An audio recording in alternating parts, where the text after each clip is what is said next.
दोस्तों, मैं जोगिंद्र सिंह इंदुरकिया संविधान की बात में आप सभी लोगों का स्वागत करता हूं। दोस्तों, मध्य प्रदेश में अगले साल होने वाले नगर निगम के चुनाव में युवा पीढ़ी बहुत जोर शोर से आगे आ रही है और देखते हैं ये युवा पीढ़ी इस नगर निगम के चुनाव में जीतेगी या फिर अनुभवी लोग जीतेंगे। ऐसे ही आज हम बात करने जा रहे हैं डॉक्टर राजेश कैन जी से। डॉक्टर राजेश कैन जी ग्वालियर नगर निगम की सीमा वार्ड नंबर 22 से अपनी बहुजन समाज पार्टी से इन्होंने दावेदारी ठोकी है। देखते हैं डॉक्टर राजेश कैन जी से आज बात करते हैं कि इन्होंने जो दावेदारी ठोकी है क्या सोच कर ठोकी है। डॉक्टर राजेश कैन जी, आपने ये जो दावेदारी ठोकी है क्या सोच कर ठोकी है? पहले तो मैं आपको नमस्कार करता हूँ। सर, मैंने वार्ड नंबर 22 से दावेदारी एक युवा प्रत्याशी के तौर पर मैंने अपनी प्रत्याशी तौर पर दावेदारी की है।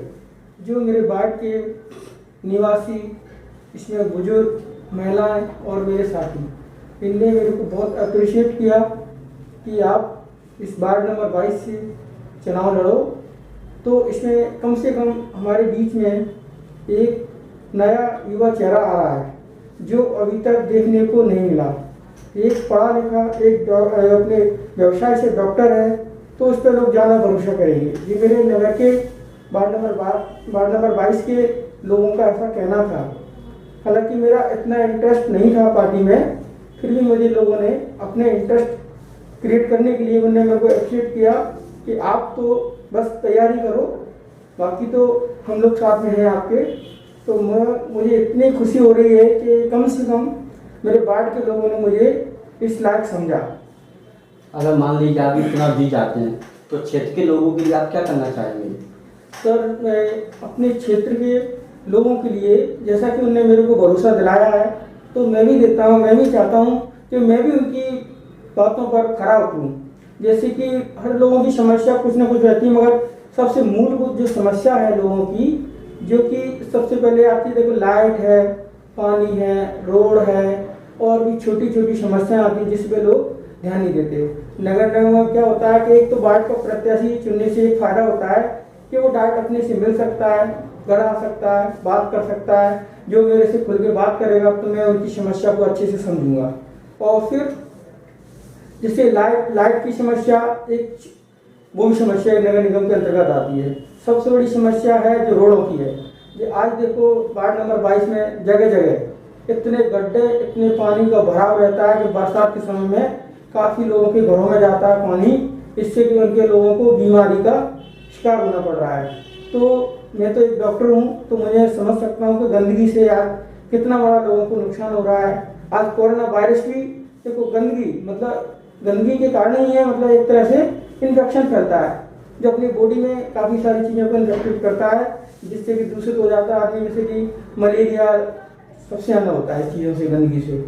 और गंदगी इतनी फैल रही है वार्डों में, तो मुझे भी लगा कि नहीं, लोगों का कहना भी सही है कि हमारे वार्ड का प्रत्याशी होगा, खासतौर से प्रत्याशी जिस वार्ड का रहता है तो वो ज़्यादा उसको पता रहता है कि अपन को इस वार्ड में रहकर काफ़ी समस्या को सामना करें और अच्छे से उसको कर सकते हैं अपन।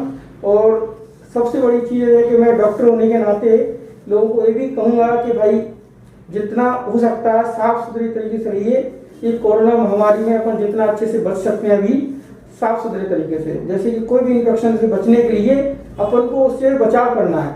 तो मैं भी उनका साथ दे रहा हूँ और मैं उनका हमेशा साथ देता रहूँगा। ये चुनाव में आपका मुख्य मुद्दा क्या रहेगा? आपका जातिवाद रहेगा, धर्मवाद रहेगा या विकास मुद्दा रहेगा? नहीं सर, देखो, मैं जातिवाद का मुद्दे पे नहीं कहूँगा, क्योंकि मैं एक डॉक्टर हूँ, मेरे पास सभी समाज के लोग आते हैं, तो मैं उस समाज को लेकर मैं ज़्यादा एक स्थिति बनती है जातिगत समीकरण की, तो मैं इसको बिल्कुल नहीं करूँगा, क्योंकि मैं सभी समाज के लोगों को मिलना जुलना मेरा रहा है और सभी समाज के लोगों ने मुझे पसंद किया है। जैसा कि मेरे क्लिनिक पे भी आज देखो सभी समाज के सभी वर्गों के लोग आते हैं, तो मुझे लगा कि उनसे फीडबैक भी लिया, तो मैंने कि सर आप तो अपने काम पर ध्यान दीजिए, जाति समीकरण से कुछ नहीं होता, आप व्यक्तिगत तौर पर लोग आपके चर्चा में हैं तो आप इस पर विशेष ध्यान दीजिए। तो मान लीजिए आप विकास के मुद्दे को ही आगे लेके जाएंगे चुनाव में? हाँ जी सर, बिल्कुल मैं इस मुद्दे पे बात कर रहा हूँ। जैसे कि विकास जरूरी है, क्योंकि अभी तक लोगों को जो प्रत्याशी चुने गए अभी तक, चाहे बीजेपी हो चाहे कांग्रेस हो, जिसमें प्रत्याशी चुने गए एक तो एजुकेटेड नहीं है, तो जब एजुकेटेड नहीं है तो उसको ये भी पता नहीं रहता कि मैं विकास कैसे करूँगा, उसका मुझे फंड कैसे रिलीज कराना है और कहाँ कैसी चीज़ें हैं समस्या, क्योंकि वो आजकल इतना पढ़े लिखे ना होने के कारण कुछ चीज़ें समझ नहीं पाते हैं वो, तो विकास की उनके साथ इतना अच्छा नहीं कर सकते वो, जितना एक पढ़ा लिखा व्यक्ति इस चीज़ को ध्यान से कर सकता है।